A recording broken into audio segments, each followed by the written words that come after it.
This is the One Thing Podcast, and I'm your host, Dr. Adam Rindy. The One Thing Podcast brings together leaders in functional and naturopathic medicine to discuss actionable information that may unlock puzzles in the areas of gut health, brain health, metabolism, and longevity. Please note, these episodes do not replace the opinion of your doctor. They are not intended to diagnose or treat any condition. Please discuss this information with your provider and discuss your own unique personal health history before adapting this information. Please subscribe to our episodes so that you can stay on top of the most current information in these areas of medicine. In this episode, I welcome on one of the OGs of the medical cannabis world, Dr. Jake Felice. Dr. Felice is someone I've known for over 15 years. He is a cannabis author, clinician, educator, and consultant whose vision is to advance the science and practical applications of cannabis. In this episode, we go deeply into the endocannabinoid system, otherwise known as the ECS. We speak about the origins of the endocannabinoid system, its applications in medicine and health. We go into details about terpenes and other factors such as the entourage effect and how we can most effectively use cannabis in medicine and in healthcare. Dr. Felice has a passion for this topic. He knows his stuff, and I think you'll enjoy hearing his explanations and details about the future of the use of medical cannabis in healthcare and current applications. So without further ado, please join me as we join the interview in session. It's so great to connect with you again. So great to see you again, Dr. Rindy. It's a real pleasure to be speaking with you again. It's been a long time. It has. The last time I think I've actually visited with you face to face was many, many years ago. You were a TA in a radiology course. We were actually looking at X-rays and images and trying to make sense of right versus left. Yeah. Don't get that one confused, right? Yes. That's great. That's great. I always appreciated your just the way you carry yourself and your energy and your thought process. So I'm really glad to have this chance to sit down with you. Excited to be here. So why don't we just catch up on what you've been up to the last 10, 12, 14 years? Well, my practice took a turn. I was very much a physical medicine oriented practitioner.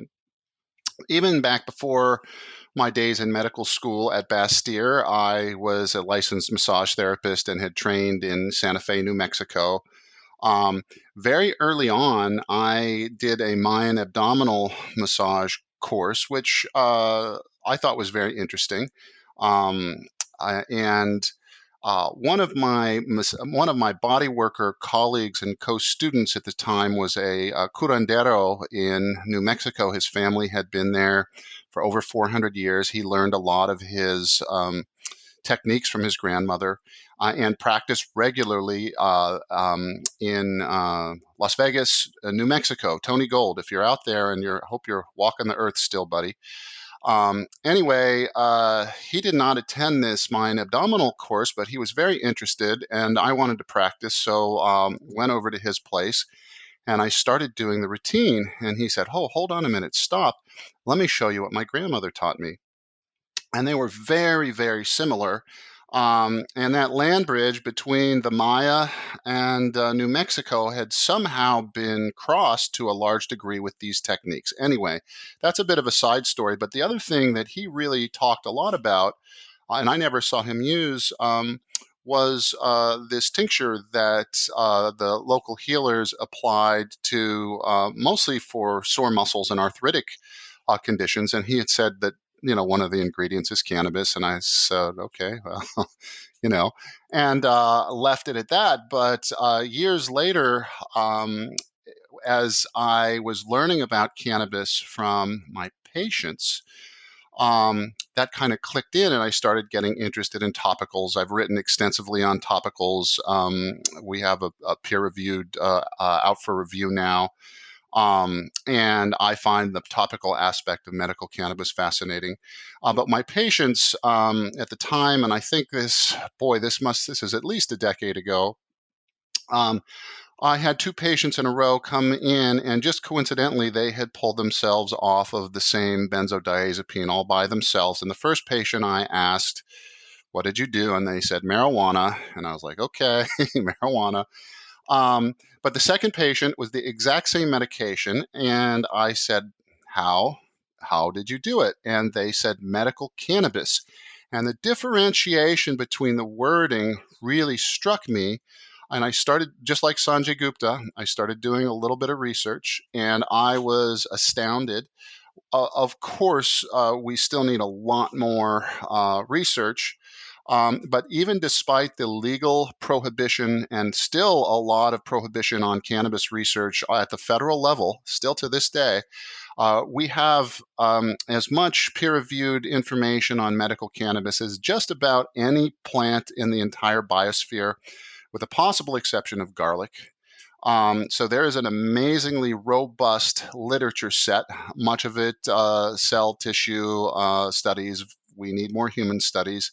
But it's just astounding. And then I started incorporating that into my practice. For many years, I wrote cannabis authorizations.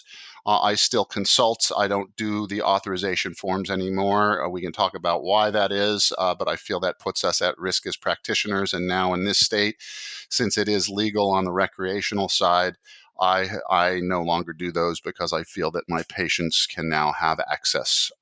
So that's kind of the short story. Recently, I have been really interested in not just cannabis and cannabinoids, but the signaling system that it operates on, the endocannabinoid system. You'll hear me say ECS a lot, endocannabinoid system. It's the most dense, robust receptor system in the human nervous system, in the mammalian nervous system for that matter. And biology is inherently stingy with what it decides to produce. And so, if things are not biologically conducive to survival, they tend to get bred out of the genome. And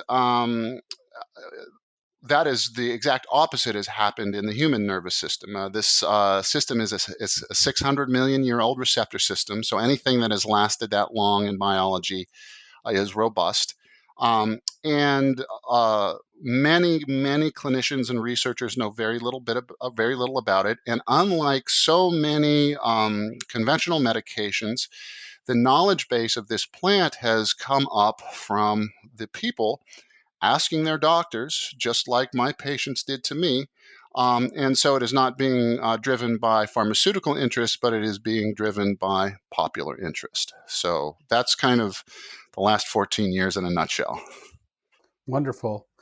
Yeah, I mean, I think the ECS system is a a component of medicine now that we're thinking about and learning how to use to help our patients balance their health conditions. Maybe for this conversation we can kind of set that up, because I think it's still, even though there's a lot of research and talk about it, it's still kind of nebulous to most people. Like, what is it? Great word, nebulous. Let's do a segue into the nebulous aspect after a bit, because it is extremely nebulous and there are scientific reasons for that. But let's bring it into the practical realm. First of all, when we're dealing with any kind of natural product or any drug for that matter, toxicity is a major issue. Tolerability is an issue. And those aren't necessarily the same thing. Something can be low toxic, but a patient doesn't tolerate it. For example, a lot of folks do not like the head high from cannabis. That is a tolerability issue, as not necessarily and almost always not a toxicity issue. And then the third point being efficacy. Does it work? On the toxicity side, um, there are some issues with drug herb interactions. They are usually not seen clinically, but they are something that folks should be aware of. And there are a small number of patient groups for whom cannabis is relatively contraindicated. They shouldn't be using it unless under the advice of a clinician. Kids and even adults under the age of 25 should be used as caution. The caveat being we know that it is extremely helpful for kids with seizure disorders. And the seizure disorders have their own negative sequelae, their own negative effects. So that is a relative thing, but that's certainly an area. Pregnant and nursing moms, I don't work with that patient group at all, so I'm really not an expert on it. I do know that for very serious cases of hyperemesis gravidum, where pregnancy is causing a debilitating nausea, some practitioners will cross over into that line. I don't want to discuss that because I really don't know very much about that field. Patients with autoimmune disorders, including folks on immunosuppressive medications. And oncologists, I think, are very up to speed these days on working with cannabis, but anyone who is involved with chemotherapy, they should really be consulting with a professional. For other groups, for the most part, it is very low toxic, meaning it takes about for the inhalation modality 150 pounds of cannabis inhaled in 15 minutes to reach an LD50, which is when half of the people die. That's what is that? 10 pounds a minute. Which is ridiculous. There's something also called a therapeutic ratio, which is the ratio between an effective dose versus a toxic dose. Most medications are like in the 1 to 10. NSAIDs are a good example. Aspirin, which is also kind of in that category, is about 1 to 20. And cannabis is logarithmic scales away from that, anywhere from 1 to 20,000 to 1 to 40,000. We don't have any documented peer-reviewed literature that I'm aware of that there's been a single overdose death with cannabis, largely because in our brainstem, cardiac, and breathing centers, very low concentration of cannabinoids. So that's kind of the toxicity side. The tolerability side is where clinically it gets very interesting, because that is one of the biggest challenges clinically, is how do we get a patient who is cannabis naive and may actually benefit from a little THC. Um, there are other compounds such as CBD that listeners are likely aware of, but they might actually benefit from that. How do we get them to have not a negative experience with cannabis? Typically, tolerability issues from cannabis are coming from two major areas. One is the THC, which is a dose dependent effect. And the other are problems with inhalation, which we can minimize if we use a vaporizer model, and we can eliminate if we utilize other delivery modalities, such as an oral or a topical or an oral mucosal. Um, and then the efficacy side, I really find with my patients, and where I kind of am talking about this now, I want to call you Adam, but I call you Dr. Rindy if I can. Please call me Adam. Adam, where I find myself going on the efficacy side is I really feel that it's almost putative that cannabis is effective for pain. It's not a perfect sleep aid, but it has some real large benefits, large chiefly of which is its low toxicity. Um, and anxiety. I find that a lot of folks get a lot of relief. I just read a study on healthcare workers who are in the COVID space taking CBD have much lower burnout rates than controls. Very interesting. Um, so, so, so for those three items, I will usually talk about efficacy. But let's say, for example, a patient has a number of conditions such as diabetes, and they're not able to exercise because they also have some osteoarthritis in their knee, and that's really limiting them. A lot of the times we can talk about cannabis in the context of pain, and I might say something like, we also know that other cannabinoids such as THCV, not THC, have at least in some animal studies some potential benefits for the diabetes. Antioxidants, almost all cannabinoids that I'm aware of have antioxidant properties, et cetera, et cetera. So it's not in the context of saying that it's going to be efficacious against a lot of these disease processes, but that in the context of a health model and symptom approach, I think there can possibly be benefit. So that's kind of where I am with all of this, Adam, in terms of how I'm talking about this with folks these days. Okay. Yeah. And, for like a deep dive, I just want to also refer our listeners back, like the ECS system and the CB receptors, and those particular aspects. We have another episode that's also up to review if need be with Nick Jacomez, Dr. Nick Jacomez. There's a 2-part series on that. But I'd love to kind of get your take on, it's one thing to know, about the medicine and what it does and what it's used for and how it works, as far as like, how we're using it clinically. It's also nice to hear sort of just what in the nervous system and in the body from a kind of science standpoint, what void is addressing the endocannabinoid system providing that we previously had left out in our therapeutics? Well, great question. On the nervous system side, I think there is some substantial evidence that it helps with neuroplasticity and helping the nervous system adapt. Also, aging nervous system, there are some potential benefits. It has some profound anti-inflammatory aspects that we see in complex neurodegenerative disorders such as MS, multiple sclerosis, where there's a substantial body of evidence that it's not just treating symptoms, but also affecting the disease processes.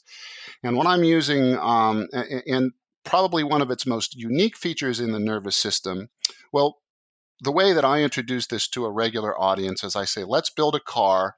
What do we need to build a car? And I'm going to start with the steering wheel, and I ask the audience, and somebody says tires, and another person says motor, and someone will say transmission, and someone will say gasoline, all of which are good. But hardly anybody ever thinks about brakes. Brakes are usually not in the concept. And the endocannabinoid system does something that no other system does in our nervous system, and that is it uses retrograde transmission. You can Google that, where the neuron that is downstream or distal can send a signal to the upstream neuron to modulate its activity. It puts the brakes on seizures, for example. I'll frequently talk about the seizure model is a lot like a reality TV show where everybody's screaming at each other. Nobody's listening. The neurons in a seizure event are all screaming at each other. And in order for somebody to call a timeout, the utilization of retrograde inhibition can help the system put the brakes on. This is also very effective after an ischemic injury to the central nervous system where there is a lack of oxygen. And when oxygen is returned, there's something that called glutamate toxicity, where the nerve cells spit out a lot of glutamate. We know in cell tissue studies and even animal rodent models that if you preload with cannabinoids and induce a stroke, the area of necrosis is less. So it gets back to the evolutionary piece of this system, which 600 million years ago, it was essential, and that's why it's still here today, for the organisms as they were forming bodies, animal bodies. They had to handle a number of problems.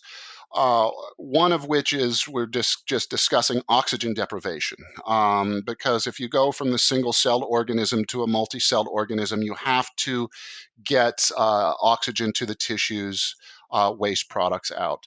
Another thing that it is particularly important that the endocannabinoid system does, if you think about it from an evolutionary perspective, is cell differentiation from fertilization of the sperm and the egg through the development of stem cells and their changes into our tissues and organ systems. The endocannabinoid system is involved in all of those processes.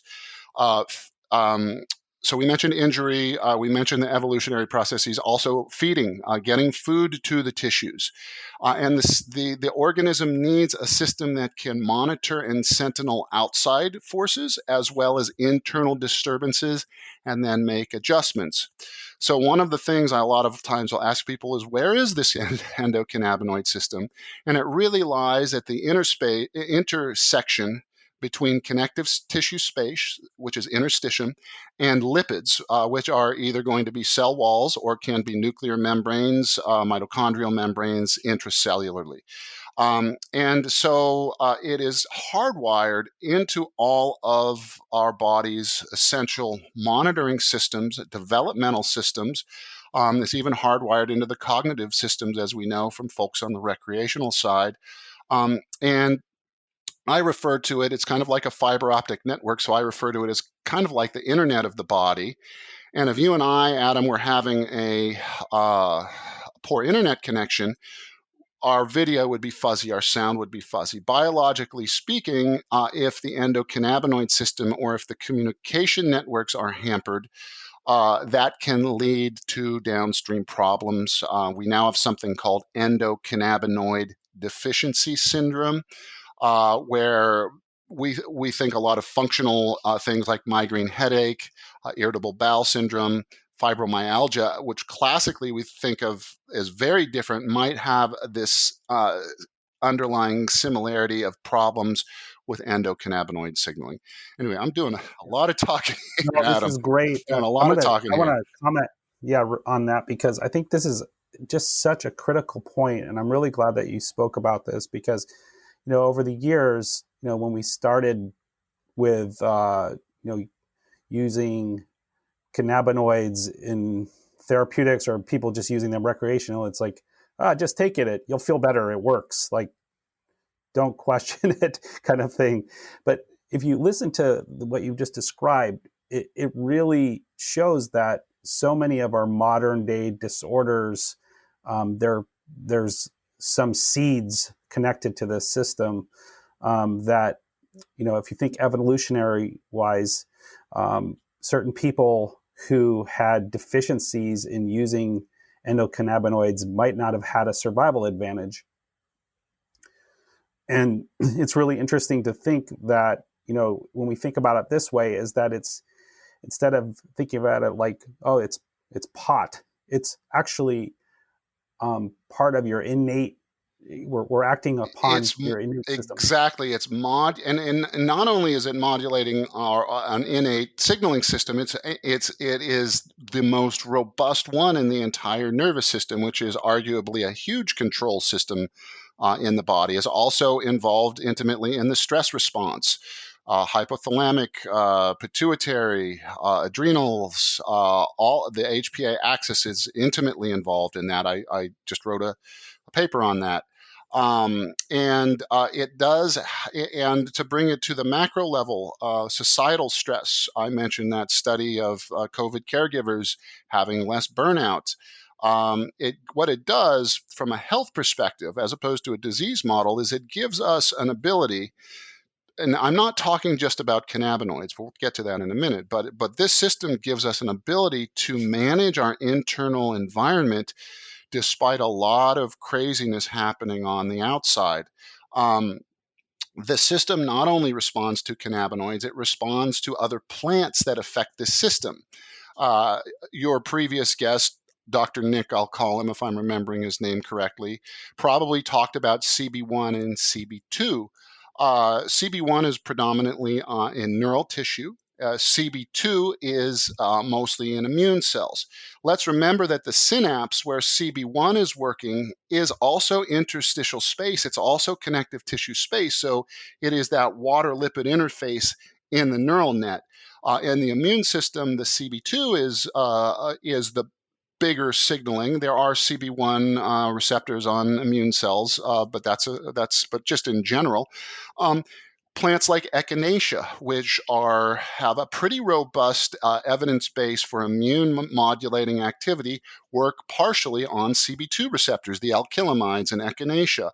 Um, One of the best herbs in Ayurvedic medicine is black pepper. Black pepper contains a terpene molecule called beta-caryophyllene that also interacts with the CB2 receptor and has really wonderful gastric protective aspects as well.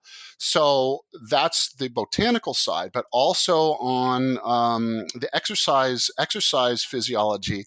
Exercise enhances endocannabinoid signaling. There's a great article by John McPartland. It's in a peer-reviewed journal. I don't remember the journal, but it's called The Care and Feeding of the Endocannabinoid System.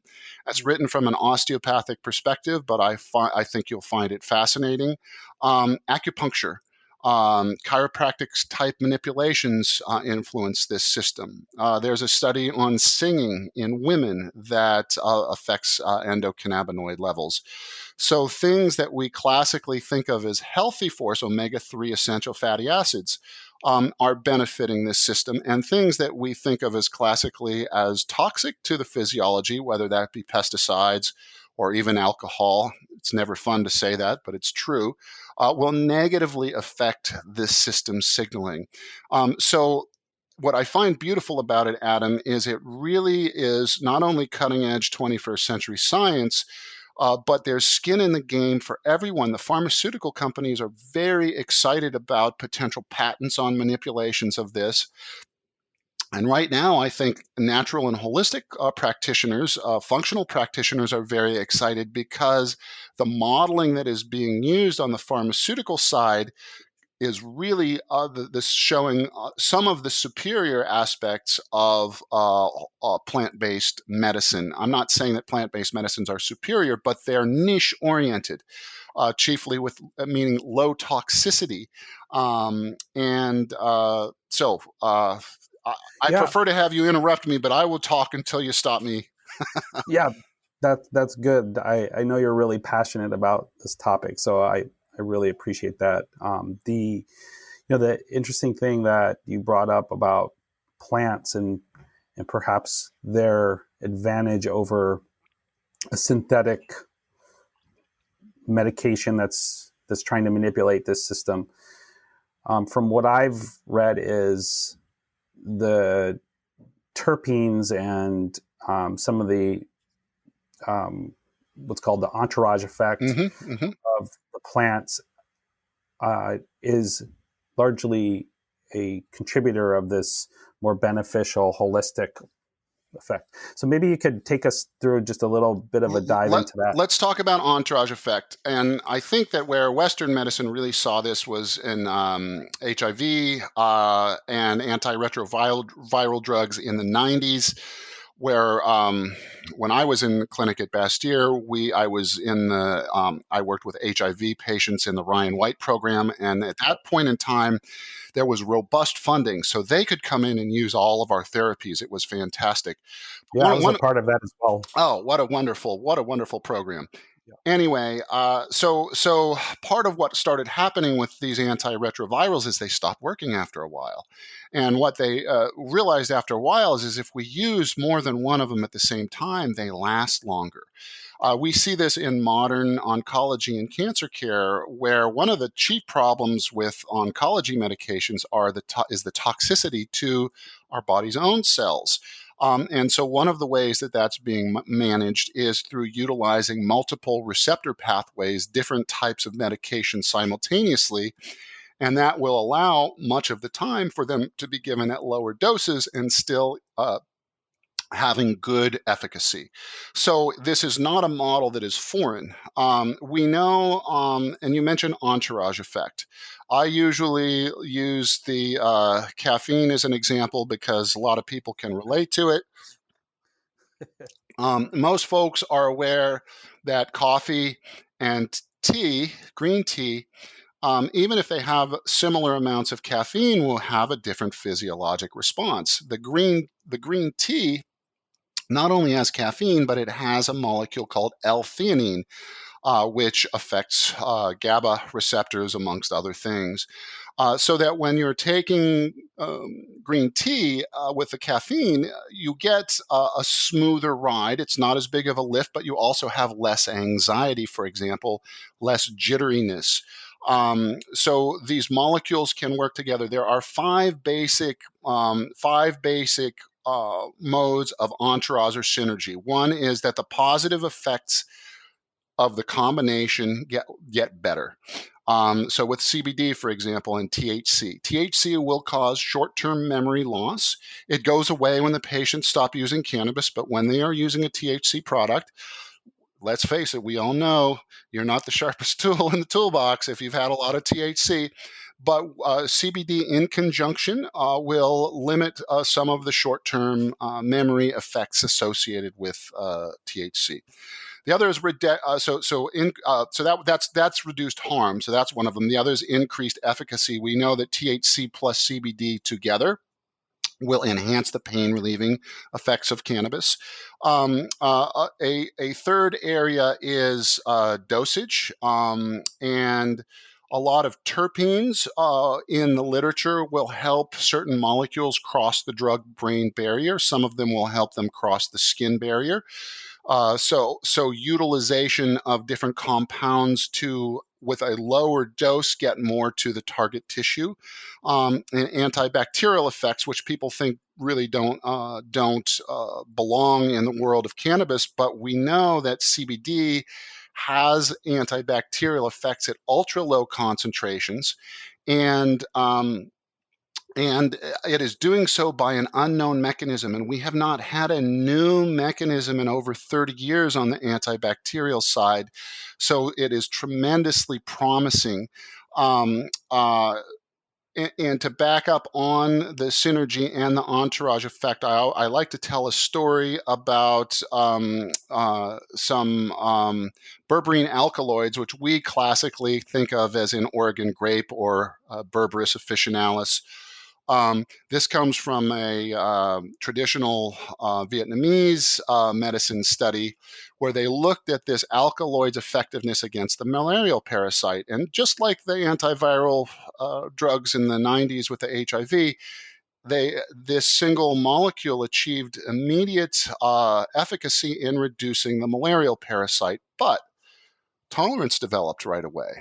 If they use the whole plant, which contains a specific flavonoid molecule. That flavonoid molecule does not increase the efficacy of the alkaloid against the malarial parasite, but what it does do is prevent the development of resistance.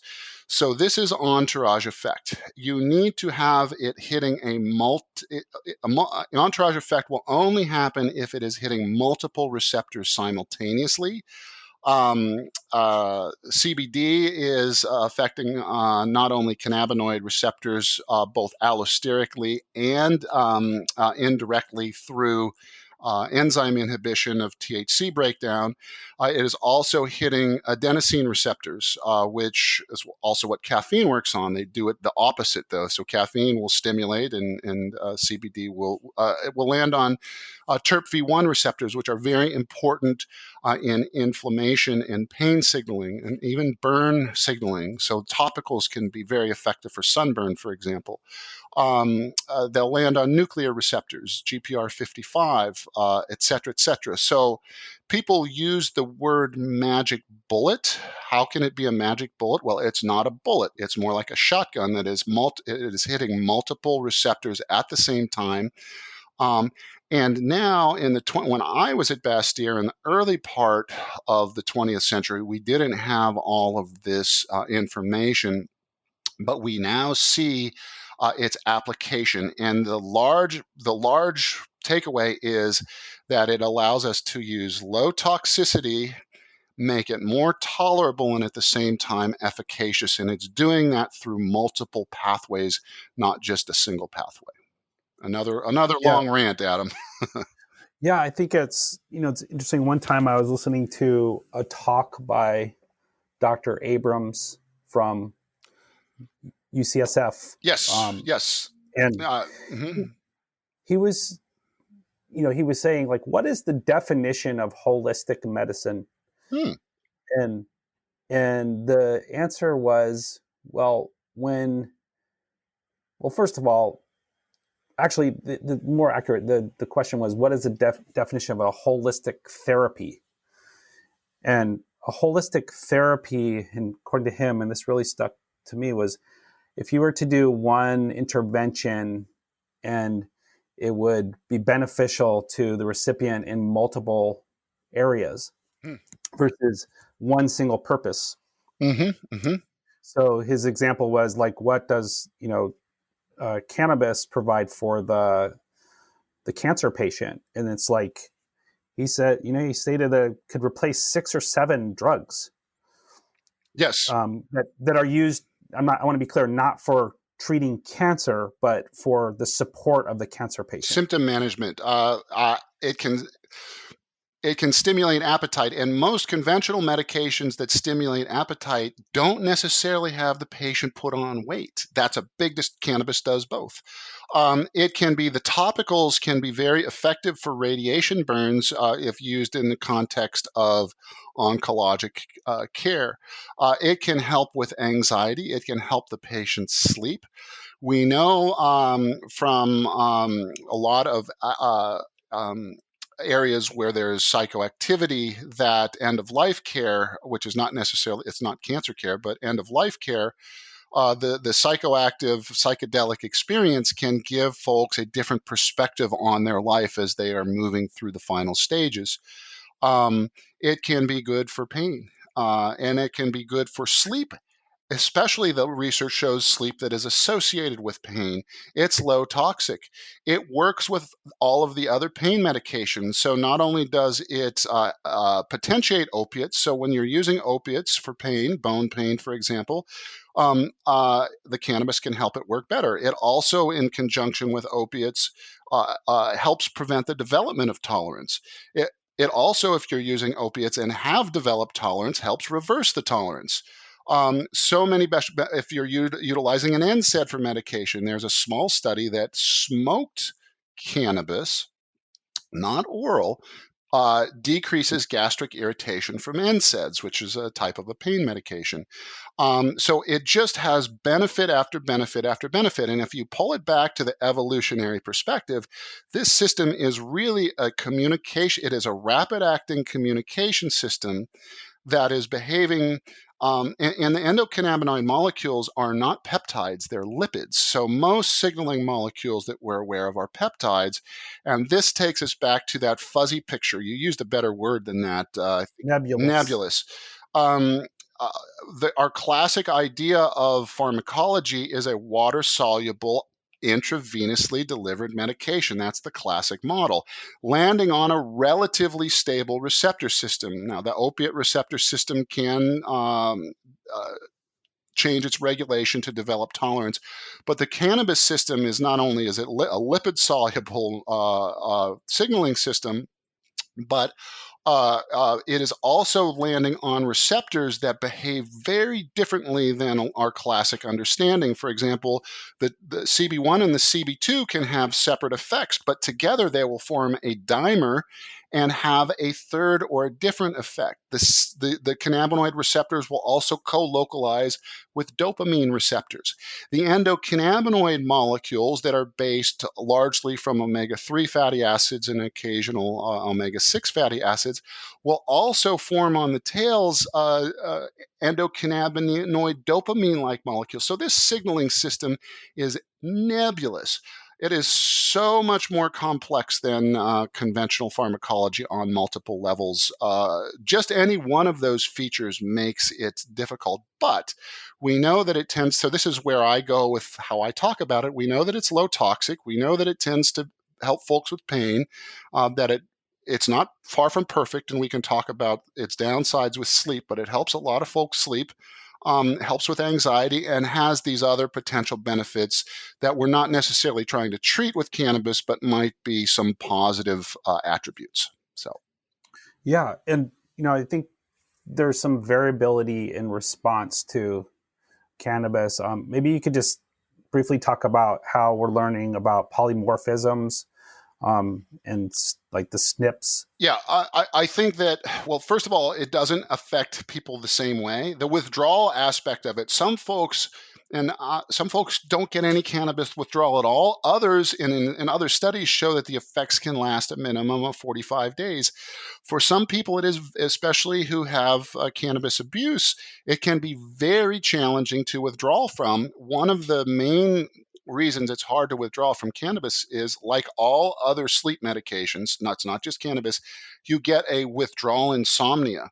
And so the person who's trying to quit is up at 2 a.m., they're up at 3 a.m., they're up at 3:30 a.m., they got to be up at 5 for work. And they're like, I can't do this anymore. So it behaves differently on the pain side of things. One of the reasons I am a big fan of topicals, for example, is because they work very well for me. The oral products do not help my pain. So I'm very cognizant of the fact that some of my patients will say it really helps them for pain, and others it doesn't. And we don't know why. We do not know why. I have other patients whom have no effect from the topical. Again, we don't know why. One of the most unique things about cannabis in the abuse setting, however, is unlike any other medication that I'm aware of. I guess you could make the argument for opiates with methadone, but you can use cannabis to withdraw from cannabis, but they're different types. The one that you're trying to get off of is a high THC type. But there are plenty of studies showing the withdrawal relieving effects of cannabis, high CBD cannabis for cannabis compulsions. And there's even one on opiates where a single dose of CBD reduced opiate cravings for up to 7 days. So again, this is phenomenally complex, but it works real well in a holistic setting where we understand the cutting edge of evolutionary biology as well as the cutting edge of modern pharmaceutical science. And it just is a wonderful thing. And we haven't even, Adam, really even started talking about the terpenes yet. So it's a big nebulous topic that has, when the stories are told properly, I think that there is some cohesiveness to the understanding. Back to the nebulous side, there are more types of cannabis than there are types of dogs. So let's say we want to design a study, and we want to see if dogs can use the dog analogy. Can a dog pull a sled through snow? If you use the wrong dogs, you're going to get the wrong answer. So same thing is true with cannabis research. The other thing that is extremely nebulous are the delivery mechanisms. There are advantages and disadvantages to inhalation. There are advantages and disadvantages to oral use. There are advantages and disadvantages to topical use. I think one of the best delivery methods may be oral mucosal, but so few cannabis products have that. And I think one of the most profound may be intranasal delivery, but that has its own tolerance aspects that are potential as well. So it is a nebulous topic, but that does not mean that it is not scientific. This plant is challenging our models, and we are developing newer and better models as we speak. It is our great teacher in that way. It is teaching Excellent. us that way. Yeah. So if someone is wanting to support their ECS system without using like an herbal medicine, can you go into just some diet, lifestyle, naturopathic interventions that, I mean, you've Absolutely. talked about a few other herbal medicines, but Hmm. maybe just more core diet, lifestyle stuff. Great. I can't remember. I believe it was Bill Mitchell, who's since passed away. The organism, and he used it. I can't remember the order that he used it in, but you have to exercise the organism. And then you have to feed it, and then you have to allow it to rest. So the exercise goes without saying, but at different ages, exercise has different benefits. For example, in Little League, exercise taught me how to not only to work hard to win, but also how to work hard and lose. So it has a social aspect. As young adults, it is really involved in performance, and at my age and our age, maintaining good muscle mass, and at end of life may be more important in reducing falls and having a better pain response. So exercise. First, the organism must be exercised. Then it needs to be fed well. The endocannabinoid molecules are they come from 18 carbon derivatives up into the 20 carbons. So DHA and EPA, beneficial omega 3s, are used to make these good molecules, and arachidonic acid, which is a pro-inflammatory, omega 6, will also make some omega 6 oriented endocannabinoids. There is in the literature some dispute or not enough research on GLA, which is an anti inflammatory omega 6. But we know that folks with a standard American diet, that arachidonic acid is high, the omega 3s are low, the endocannabinoids are different. So good lipids are extremely important for this system. And we also talked about one of the aspects of synergy is enhanced absorption. We know that a diet high in omega 3s, when given in conjunction with cannabinoids, allows the body to absorb 5 times as much as if it is taken without the lipids. Also, those lipids help with the presentation of the cannabinoid molecules to the immune cells in the Peyer's patches, and the lymph in and around. So that is on the uh, feeding side. And then the organism has to rest. Cannabinoids are intimately involved in the sleep cycle. It is now being used as a Zeitgeber, and CBD you'll see sold at the airports. You can reset your biologic clock with cannabinoids. So if you are jet lag, you can sleep on the plane and wake up in Germany in the morning, and your clock has a better chance of being reset. So it has some benefits in that area. There are downsides to cannabis and sleep, but there are downsides to every sleep medication that there are. So they have to be judged in the context of what the other areas are. Also, we know that certain aspects of the sleep are impaired as we age. There are some good early preliminary studies indicating that it can really help with that population as well. So to make it simple, I always go back to what Bill Mitchell taught me. You got to exercise the organism, then you got to feed it, and then you got to rest it. And that's naturopathic philosophy. And what we now know is that that is all supporting the endocannabinoid system. So if I'm hearing you right, even without taking endocannabinoids, like a healthy sleep cycle supports that system. Well, if your sleep cycle is disrupted, it can help regulate that. Yes. Yeah. And also the areas in human studies where we have most, and again, these studies are not huge, robust studies, but where we have the most are with pain and sleep, and also with PTSD and sleep. And let's chat about that while it's here, because it's a big topic and I think important. Look, the PTSD literature is equivocal.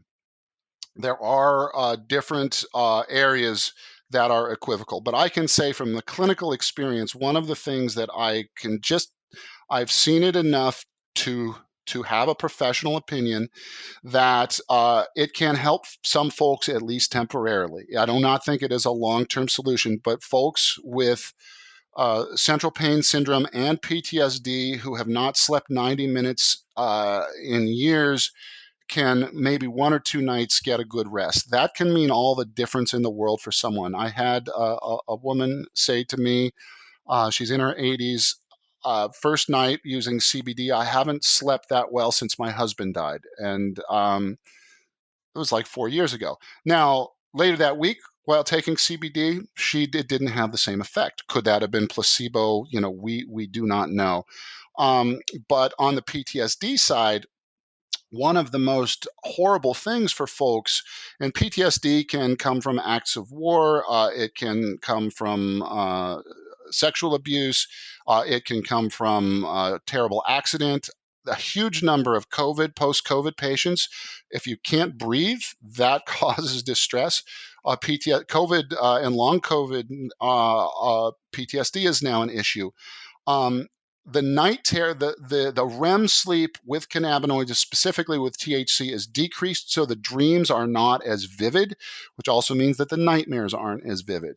I asked, and I learned this early on from a patient, I asked her, and I almost my bias, Adam, is I almost expect it's going to work. I'm surprised when it doesn't work. And I said, do you think it helped you sleep? And she said, oh no. I said, do you think it helped with your nightmares? And she said, I don't know. And I was like, usually, because that was surprising. And I said, well, how come? She's like, well, I don't know if I'm just not having them or if I'm just not remembering them.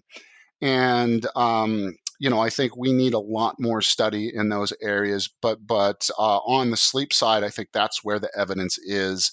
And again, if you are talking in a more of a health model, fibromyalgia, what 90% of folks with fibromyalgia have an underlying sleep disorder. So something that can just really quick start that sleep cycle may be helpful.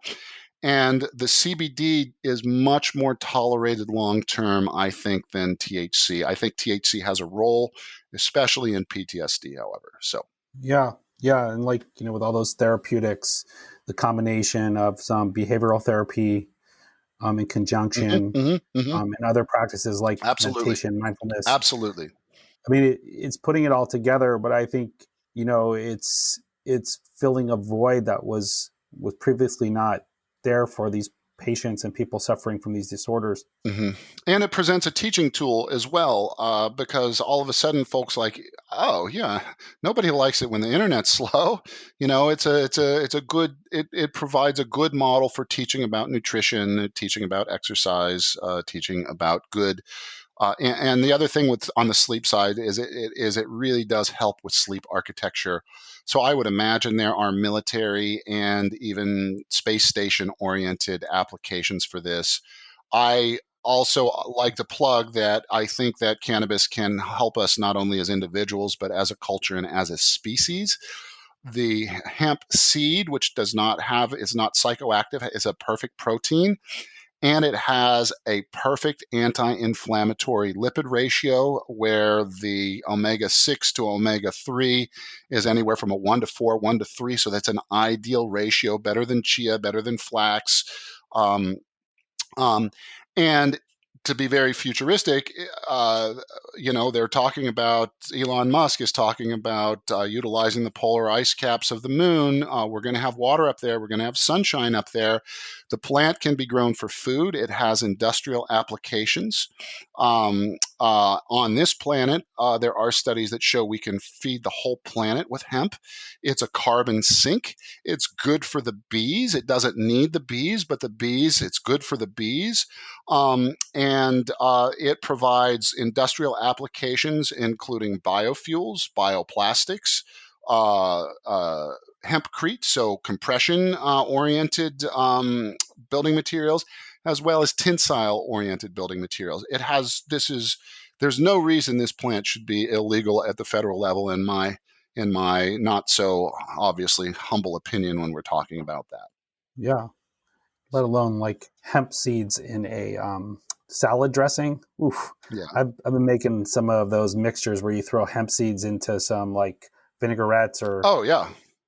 really nice addition to your greens. And the protein density is greater than that of chicken. So per gram more protein than chicken, for example. Fantastic Yeah. stuff. And it's a perfect protein. So unlike beans, which lack certain amino acids and need to be mixed with corn or rice, the protein, the amino acid profile of hemp is very good. Okay.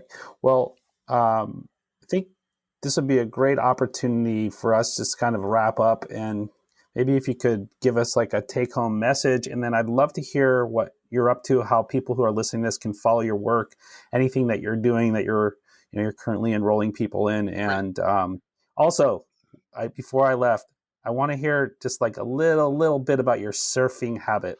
Oh, it's a beautiful day here. I'm going to be. I, I've considered myself a non-essential practice, so I am strictly consulting now. I'm looking forward to reopening my clinic, but I am strictly internet-based these days, which means it's going to be 60 plus and sunny. I'm driving out to the coast and going to work from the coast through the weekend. Um, I think surfing is what I like about surfing, Adam, is the pattern recognition of the oceanic environment as a human. anybody who's walked the beach can relate to this, because you see the waves crashing and crashing and crashing, and we get this idea that this is a gentle place. But at a certain point in time, we all know that it's not a gentle place. And that change can happen independently of what we're thinking. So we can be trapped in a pattern process where our nervous system has not registered a change in the environment. And surfing that change in the environment can give us instantaneous feedback. That's why I think surfers have this kind of Zen-like property to them. It's not that I can't be surprised. I did some math the other day, and I think I've ridden about 40,000 waves in my life, which is not I think I need about 60,000 more to call myself good. But I have seen my nervous system fail in pattern recognition time and time and time again. And it just the shift in the wind, all of that. It's not just about standing on your own 2 feet. It's like, how do I get out? How do I understand the currents? There's a front coming in. I love that. Anyway, you had asked a couple of other questions. These days, I am consulting for industry. If you are a CEO who really wants to see a vision about where, or even I've got a lot of experience in the corporate boardroom. I've not only at Manitoba Harvest, where I was the national hemp educator, but also with Tilray and many others. It is my opinion that the best cannabis companies may not even yet have been started. So we're just at the very beginning here. If you want a vision about what the possibilities of that are, talk to me. If you're a healthcare practitioner and really just want to answer your patients' questions, or start kind of getting into uh, maybe some recommendations, not even necessarily authorizations, but just telling people about CBD and THC, that's another good reason to talk to me. If you are involved in education, my Category 1 CME courses have now been translated into 4 languages. I write courses for doctors, for pharmacists, for nurses. I just did one with Sound Generations in Seattle that's focused on elder care. So if you want a course written, talk to me. Um, I am so busy, I don't have time to post as much as I'd like on my blog, but I post most things on my LinkedIn profile. So you can go to my LinkedIn profile. You can also check out my website at drjakefelice.com. I'm going to do better with that, but I'm more interested now in producing materials. And I am in the process of getting some of my papers through peer review process, etc. And I really embrace, and am, at this time of COVID, and embracing the docere aspect of being a doctor, which is teaching. Learn, do, teach, as they used to say at Bastyr. And one of the things I love about teaching is it really helps with my learning, and that's what I'm passionate about. If you are a clinician and don't want to talk to me or anything like that, you will really enjoy getting into the literature. I suggest just starting with a paper and then fanning out through that bibliography. If you are a pharmacist and are curious about this entourage effect, don't think about it in terms of, don't Google entourage, Google network pharmacology. It's not network marketing, I promise. It is a new paradigm in drug discovery, and it is where I think really the future lies. Because you can only combine pharmaceuticals to a certain degree. How do you find these new ones? A lot of the clues are in the traditional medicine of the indigenous peoples whose cultures have these deep insights into how to combine these plant molecules. I think it's ripe. And I'd love to consult with you guys too. drjakefelice.com. Adam, it's a real pleasure to see you again, buddy. Really Same great, here. I Yeah. got to say. Yeah. Thank you. And, I think I just want to send some appreciation your way. Like back in 2011, when this was sort of kind of a taboo topic still, you really stepped up for a young kid that was needing your help.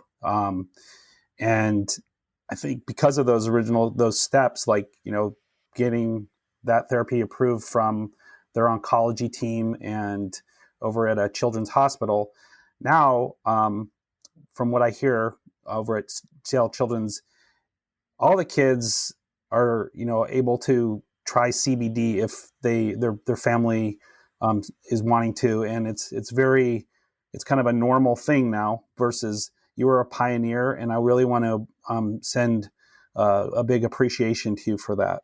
Thanks, Adam. Appreciate that. Yeah, and so thank you for your time, and again, we'll look forward to following your work and catching up down the road. That sounds great. Thanks again. Thank you so much for tuning in to this week's episode of the One Thing Podcast.